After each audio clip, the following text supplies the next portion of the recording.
السلام علیکم ورحمۃ اللہ وبرکاتہ۔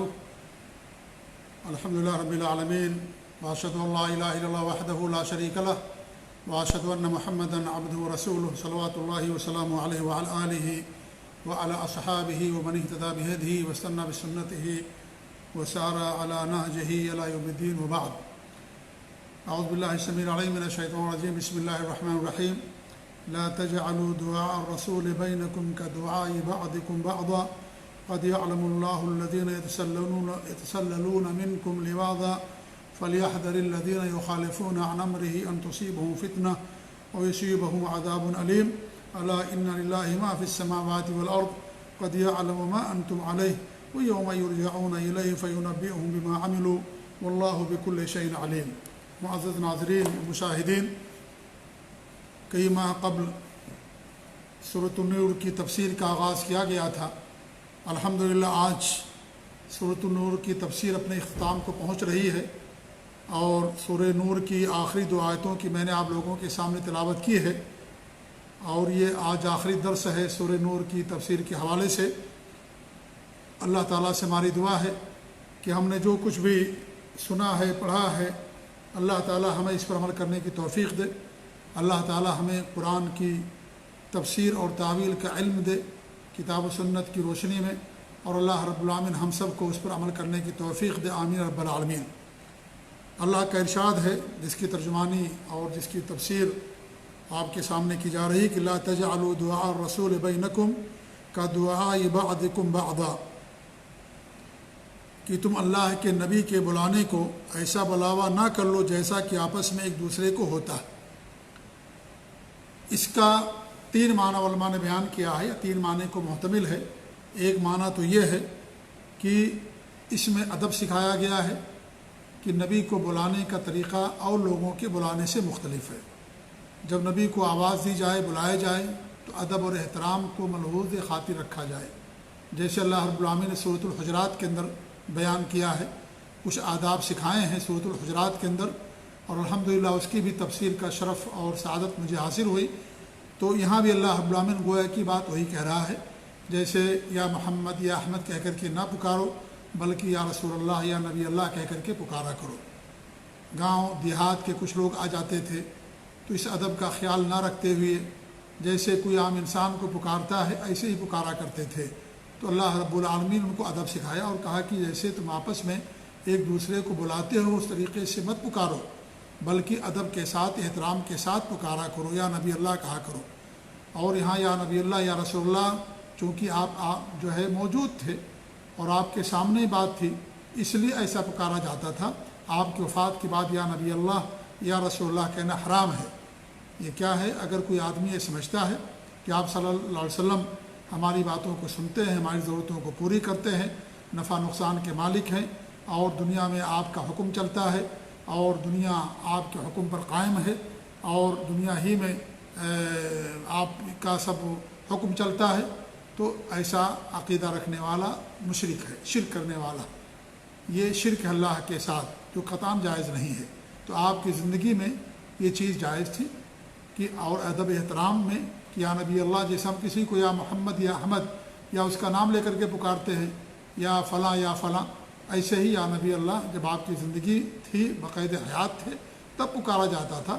مرنے کے بعد اس طریقے سے کہنا اور اس عقیدے کے ساتھ بطور خاص اللہ رب العالمین کے ساتھ شرک ہے۔ تو ایک معنی تو یہ بتایا گیا ہے کہ جب نبی کو بلاؤ تو ادب احترام کے ساتھ بلاؤ، اور دوسرا معنی اس کا یہ بتایا گیا ہے کہ اس میں اللہ رب العالمین نے اپنے نبی کی معصیت سے روکا ہے اور اطاعت کرنے کا حکم دیا ہے۔ یعنی جب نبی تمہیں بلائیں تو ان کی بات مان لو۔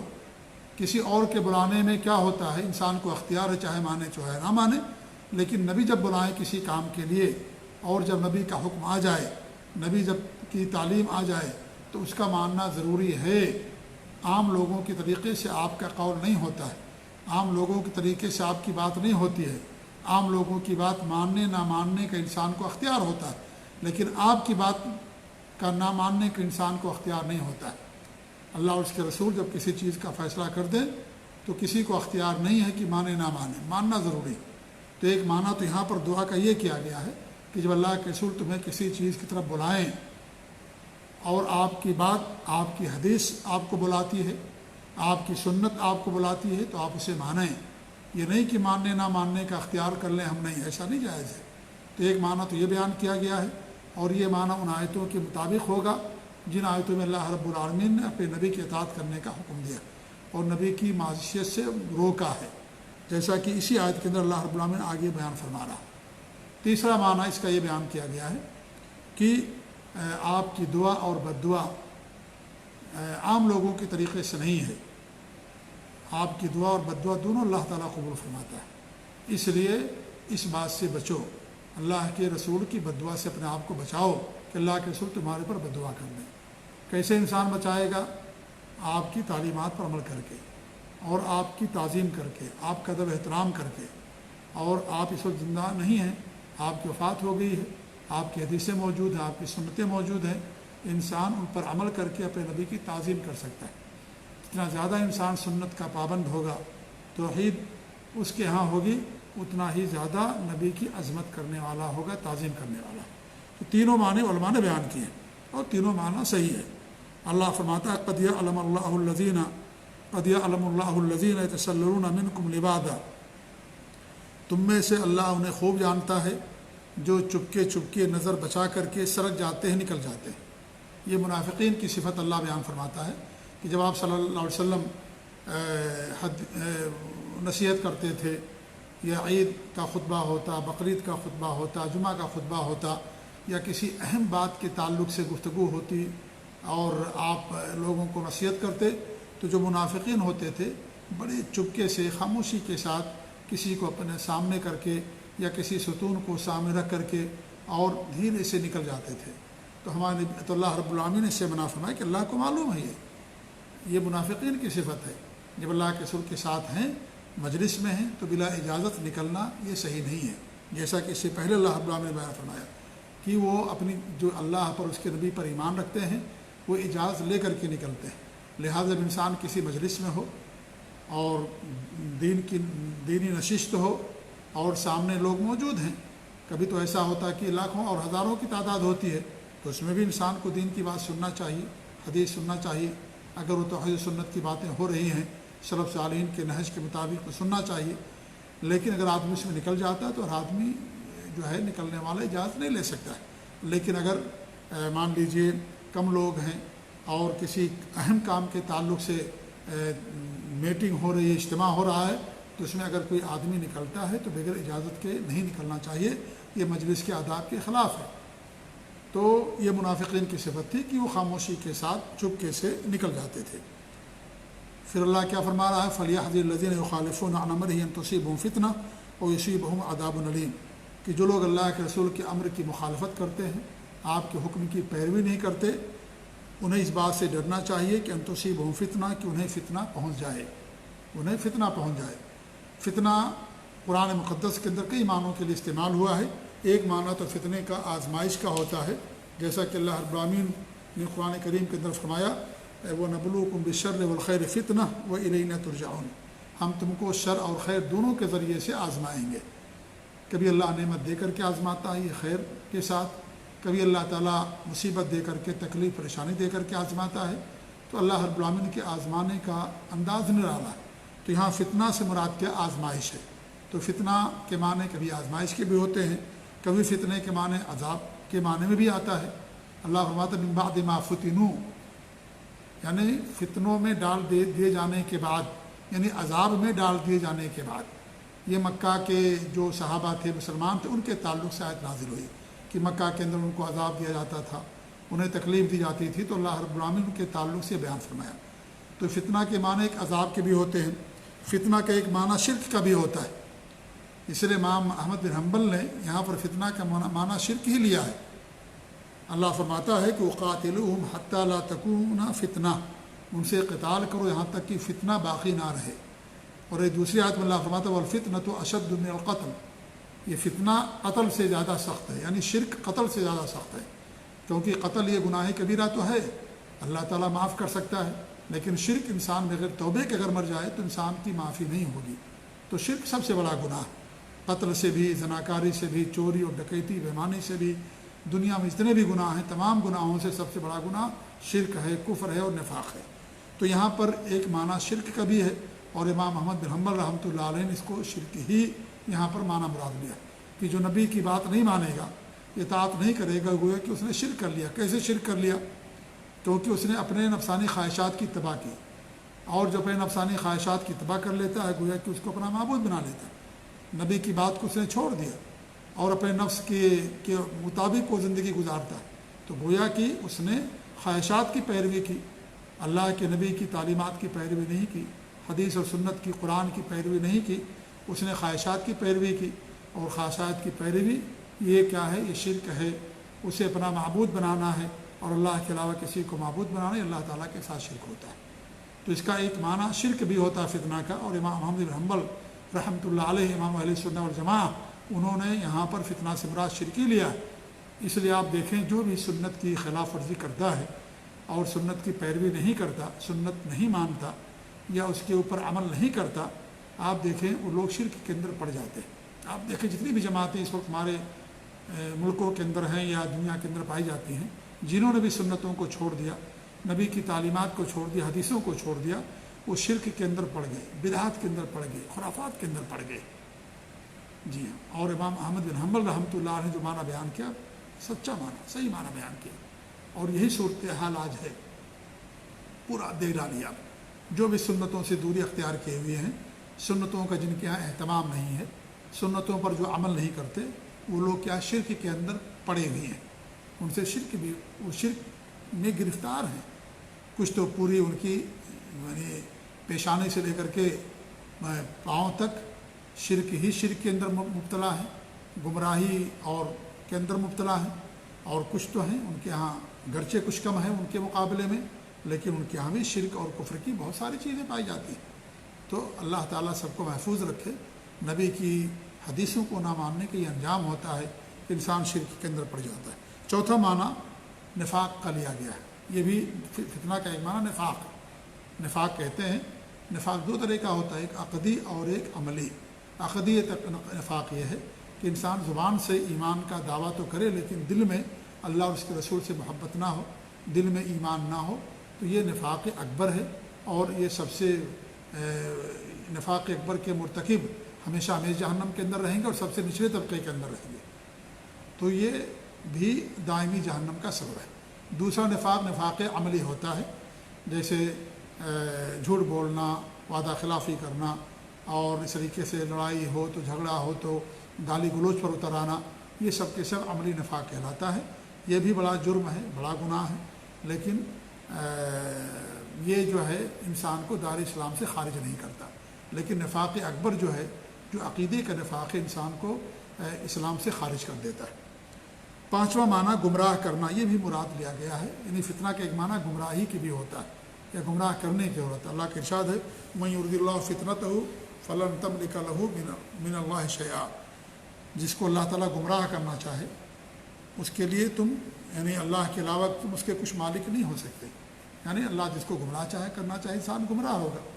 تو یہ فتنے کے کئی معنی ہیں، اور یہاں پر فتنہ سے مراد شرک ہے، جیسا کہ امام احمد بن حنبل نے بیان فرمایا، اور اس طریقے سے اور بھی معنی جو نفاق کے ہیں، عذاب کے ہیں، آزمائش کے ہیں، یہ تمام معنی جو ہے اس کے اندر داخل ہیں۔ انسان ایمان سے محروم ہو جاتا ہے جو اللہ کے رسول کی سنت کی مخالفت کرتا ہے، کفر پر خاتمہ اس کا ہو جاتا ہے، دلوں کی کجی اور دلوں کا ٹیڑھا پن، یہ تمام چیزیں اس کے اندر شامل اور داخل ہیں۔ لہذا جو لوگ اللہ کے رسول کے سنتوں کی پیروی نہیں کرتے، سنتوں کا مذاق اڑاتے ہیں، سنتوں کو چھوڑ دیتے ہیں، جان بوجھ کر کے جانتے اور مانتے ہوئے بھی، ایسے لوگوں کو اللہ تعالیٰ سے ڈرنا چاہیے۔ اور یصیبہم عذاب علیم، یا ان کو دردناک عذاب پہنچ جائے۔ دردناک عذاب دنیا کے اندر یعنی کیا نام ہے وہ قتل ہے یا بیماری ہے یا اس طریقے سے طوفان ہے اور فقر و فاقہ، یہ سب عذاب ہے اللہ رب العالمین کی طرف سے۔ بیماری، مرض، یہ سب کیا ہے؟ یہ سب کے سب اللہ رب العالمین کی طرف سے کیا ہے؟ یہ طرح سے عذاب ہے جو ایسے لوگوں کو اللہ تعالیٰ دیتا ہے۔ اور اگر یہاں فتنہ سے مراد شرک لے لیا جائے، جو سنت رسول کو چھوڑ کر دیتے ہیں اور شرک کے اندر گرفتار ہو گئے ہیں، تو پھر آخرت کے اندر ایسے لوگوں کے لیے عذاب علیم ہوگا، جہنم کی شکل میں، اگر بغیر توبہ کے مر جائیں گے، کیونکہ شرک کرنے والے کے لیے مغفرت نہیں ہے۔ وہی عمل اللہ تعالیٰ قبول کرے گا جس میں انسان مخلص ہوتا ہے وہ عمل سنت کے موافق ہوتا ہے، آپ کے طریقے کے مطابق ہوتا ہے۔ اللہ کے رسول کا فرمان ہے من عمل عملا لیس علیہ امرنا فہو رد، جس نے کوئی ایسا عمل کیا جو ہماری شریعت سے ہٹ کر کے ہے، ہمارے امر اور حکم سے، دین سے ہٹ کر کے، وہ مردود ہے، اللہ تعالیٰ اسے قبول نہیں کرے گا۔ تو یہ کسی بھی عمل کی قبولیت کا پیمانہ ہے۔ اخلاص جس کا تعلق دل سے ہے، سنت یہ ظاہری چیز ہے، یہ ظاہری چیز ہے۔ انسان اگر مخلص ہے لیکن وہ سنت کے مطابق نہیں کرتا تو کہیں گے تمہارا عمل صحیح نہیں ہے۔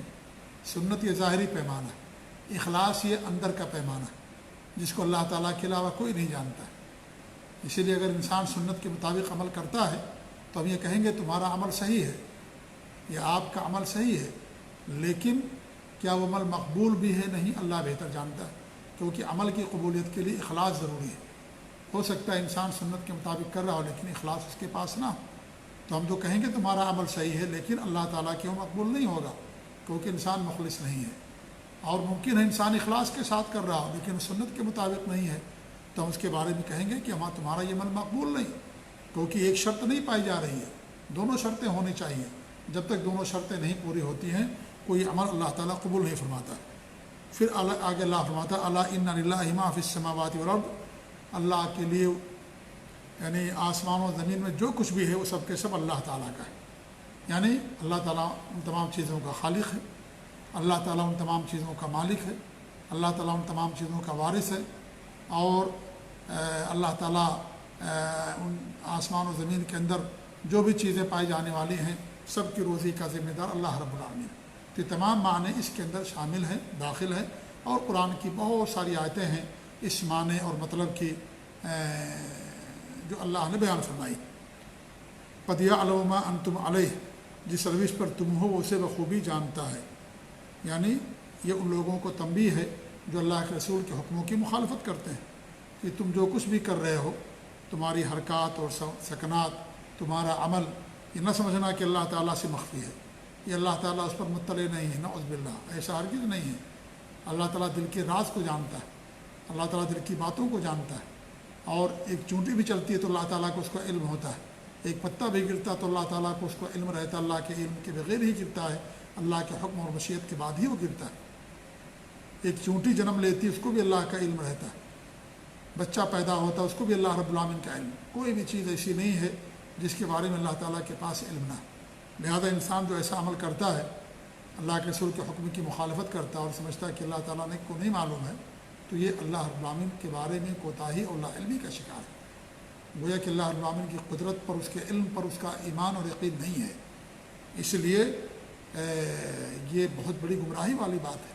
اگر انسان اس طرح کا عقیدہ رکھ لے تو گمراہ ہے، اور اگر توبہ نہیں کرے تو ایسے انسان کے لیے دائمی جہنم ہوگا جو اللہ کے بارے میں اس طریقے سے عقیدہ رکھے کہ اللہ تعالیٰ ہماری باتوں کو نہیں جانتا، اللہ ہمارے عمل سے مطلع نہیں، ہم جو کچھ بھی کریں اللہ تعالیٰ کو کچھ خبر نہیں، تو یہ تو اللہ تعالیٰ کے ساتھ کفر ہے، اور یہ بڑا کفر ہے۔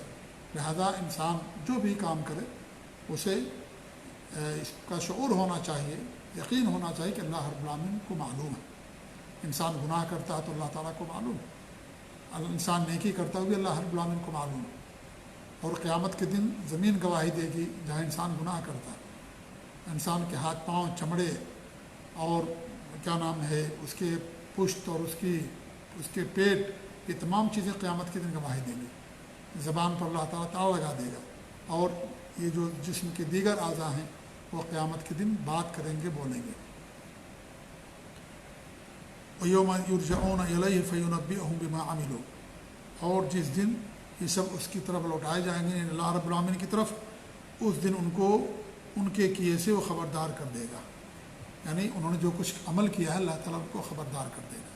ہم سب کا رجسٹر تیار ہو رہا ہے، ایسا رجسٹر لا یغادر صغیرۃ ولا کبیرۃ الا احصاها، ہر چیز اللہ تعالیٰ اس میں درج کروا رہا ہے، اللہ کی طرف سے فرشتے موجود ہیں، انسان کا ہر عمل چھوٹا ہو یا بڑا قیامت کے دن حاضر کیا جائے گا، تو اللہ تعالیٰ بتا دے گا کہ تم نے کیا کیا عمل کیا قیامت کے دن۔ اس لیے کبھی انسان غفلت کا شکار نہ، کوتاہی کا شکار نہ، واللہ بکل شیء علیم، اور اللہ رب العالمین ہر چیز کا جاننے والا، ہر چیز کا علم رکھنے والا۔ تو میرے بھائیوں، یہ سورۃ النور تھی جس میں 64 آیتیں تھیں، اور 64 آیتوں کی تفسیر آپ کے سامنے کتاب و سنت کی روشنی میں سلف صالحین کے اقوال کی روشنی میں کرنے کی کوشش کی گئی۔ اگر وہ حق ہے تو اللہ تعالیٰ کی طرف سے ہے، اور اگر وہ اس میں کچھ غلطی ہے تو میری طرف سے، شیطان کی طرف سے ہے۔ اللہ تعالیٰ ان تمام غلطیوں سے ہمیں اور سب کو محفوظ رکھے، اور جو حق باتیں اللہ تعالیٰ ہم سب کو ان پر عمل کرنے کی توفیق دے، آمین۔ وجزاکم اللہ خیر، وصلی اللہ علی نبینا محمد وعلی آلہ وصحبہ اجمعین، والسلام علیکم ورحمۃ اللہ وبرکاتہ۔